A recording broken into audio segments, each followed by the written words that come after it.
அப்போது நாளைக்கு உங்ககிட்ட ஒரு பொருள் இருந்து, ஒரு வசதி இருந்து, உங்களுக்கு எல்லா விதமான ஒரு உத்தியோகத்தில் உயர்வு இருந்தோம், உங்களுக்கு ஒரு நல்ல பொசிஷனில் இருந்தாலும், ஒரு நல்ல நிலையில் இருந்தாலும், இது எவ்வளோ இருந்தாலும் உங்களுடைய உடல் வீணாக போயிடுச்சுன்னா உங்களால் இதை எடுக்க முடியுமா? இதனால் உங்கள் உடலை காப்பாற்ற முடியுமா? பணத்தால் உங்கள் உடலை திரும்ப எடுக்க முடியுமா? பதவி, உங்களுடைய பொசிஷன், உங்களுடைய பவர், உங்களுடைய இன்ஃப்ளூயன்ஸ், ஒரு மந்திரியாக இருக்கட்டும், ஒரு அரசாங்கத்தில் ஒரு பெரியவங்களாக இருக்கட்டும், யாராக இருந்தாலும் உடல் பாதிச்சிடுச்சுன்னா முடிஞ்சிடுச்சு. அவங்களுக்கு எவ்வளோ பெரிய அவங்களோட ஸ்ட்ரென்த் இருந்தாலும், இன்ஃப்ளூயன்ஸ் இருந்தாலும், எவ்வளோ அவங்களுக்கு இருந்தாலும் அவங்களால அங்கே உடலை திரும்ப எடுக்க முடியுமா? முடியவே முடியாது. இது நம்ம யாருக்கு தெரிஞ்சுக்கிட்டோம்? தெரியவே இல்லை. எல்லாருமே இந்த ஒரு கவனக்குறைவில் இருக்கிறோம். இப்போ இருக்கிற வாழ்க்கையில் இருக்கிற சந்தோஷத்தை நம்ம அனுபவிச்சுட்ருக்குறோம். ஆனால் பிற்காலத்தில் வரக்கூடிய பிரச்சனைகளை மறந்துட்டோம். இதுதான் உண்மை. இதை யாருமே ஒரு முழுமையான அளவில் சிந்திக்கவே ஆரம்பிக்கலை.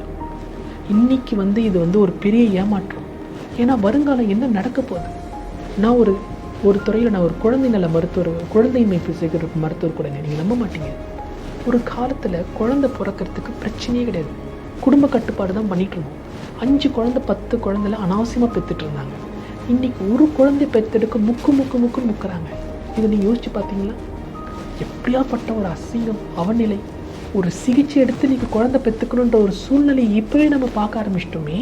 இப்போ இன்னும் 10-20 வருஷம் கழிச்சு என்ன நடக்கும் பார்த்தீங்களா? இல்லை இப்போ பிறக்கக்கூடிய குழந்தைக்கு இன்னும் எவ்வளோ பாதிப்பு வரும்ன்றதை நீங்கள் யோசிச்சு பார்த்தீங்களா? இதுதானே இன்றைக்கி நடந்துகிட்ருக்கு. இந்த ஒரு அவல நிலையில் தான் இன்றைக்கி நம்ம மனிதர்கள் வாழ்ந்துட்டுருக்கோம். இது எத்தனை பேருக்கு தெரியும்? ஸோ இது ஒரு பக்கம். அதாவது என்ன, எதையுமே பொருட்படுத்துறதில்ல. எனக்கு என்னவோ இன்றைக்கி நான் சந்தோஷமாக இருக்கிறேன், நான் பிடிச்சதை சாப்பிட்றேன், எனக்கு எந்த கட்டுப்பாடும் இல்லாமல் சாப்பிட்றேன், எனக்கு எல்லாம் கெட்ட பழக்கமும் இருக்கா, நான் ஸ்மோக் பண்ணுறேன்னா, ட்ரிங்க் பண்ணுறேன்னா, ஏதோ ஒரு ட்ரக் எடுக்கிறனோ, ஒரு அப்யூஸாக இருக்கணும், எனக்கு அதை பற்றி கவலையே இல்லை. இன்றைக்கி நான் சந்தோஷமாக இருக்கிறேன், நாளைக்கு வர நேரத்தில் நான் பார்த்துக்கிறேன். இது ஒரு கேட்டகரி. நம்ம கேட்டகரி 2ன்னு ஒருத்தர் இருக்கிறாங்க.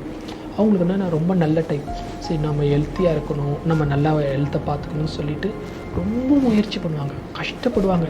அவங்க இல்லாத பொல்லாத டயட்லாம் எடுப்பாங்க. பேலியோ டயட்டுன்னு சொல்கிறாங்க, இன்டர்மீடியன்ட் ஃபாஸ்டிங்னு சொல்லுவாங்களாம். 16 மணி நேரம் சாப்பிட மாட்டாங்க, 8 மணி நேரம் சாப்பிடுவாங்க. அந்த 8 மணி நேரம் சாப்பிட்டுட்டு 16 மணி நேரத்தில் வெயிட்டு குறைக்கிறாங்க. சரி, குறைச்சிக்கிறாங்க. அதனால சுகர்லாம் சரியாயிடுதான், பிபிலாம் கண்ட்ரோல் ஆகிடுதான், வெயிட்டெல்லாம் குறைஞ்சிடுதான். அப்போ என்ன ஆகுது? அவங்களால அதை கண்டினியூ பண்ண முடியுதா? எத்தனை பேர் அதை சக்ஸஸ்ஃபுல்லாக முடிச்சிருக்கீங்கன்னு நினச்சி பாருங்கள். சில பேர் ப்ரோட்டீன் ட்ரிங்க் எடுக்கிறாங்க, சில பேர் ஃபேட் டயட் சாப்பிட்றாங்க, சில பேர் பார்த்தீங்கன்னா ப்ராப்பர் டயட்டில் இருக்கிறீங்க, சில பேர் வெயிட் லாஸ் ப்ரோக்ராமில் நிறைய சென்டர்ஸில் போய் வெயிட் லாஸ்க்காக என்ரோல் பண்ணிக்கிறீங்க. 10 கிலோ குறைச்சா 20,000, 30,000, 40,000 பணம் கட்டி செய்கிறீங்க. சில பேர் லேசர் ட்ரீட்மெண்ட் எடுக்கிறீங்க, சில பேர் ஃபுல்லாக குடலில் எடுத்துக்கிற சர்ஜரி பண்ணுறீங்க, நம்மளோட பேரியாட்ரிக் சர்ஜரி பண்ணிக்கிறீங்க, லைப்போசக்ஷன் சர்ஜரி பண்ணிக்கிறீங்க. சில பேர் அதிக அளவில் உடற்பயிற்சி, ஜாகிங், ஸ்விம்மிங், வாக்கிங், என்னென்னவோ பண்ணுறீங்க. ஸோ இவங்க எல்லாருமே இந்த 2வது கேட்டகரியில் இருக்கவங்க பலவிதமான வழிகளை பயன்படுத்திருக்கீங்க. அதில் குறைஞ்சது நான் சொல்லுது ஒரு 70-90% திரும்ப அந்த எடையை மீட்டுட்ருப்பாங்க.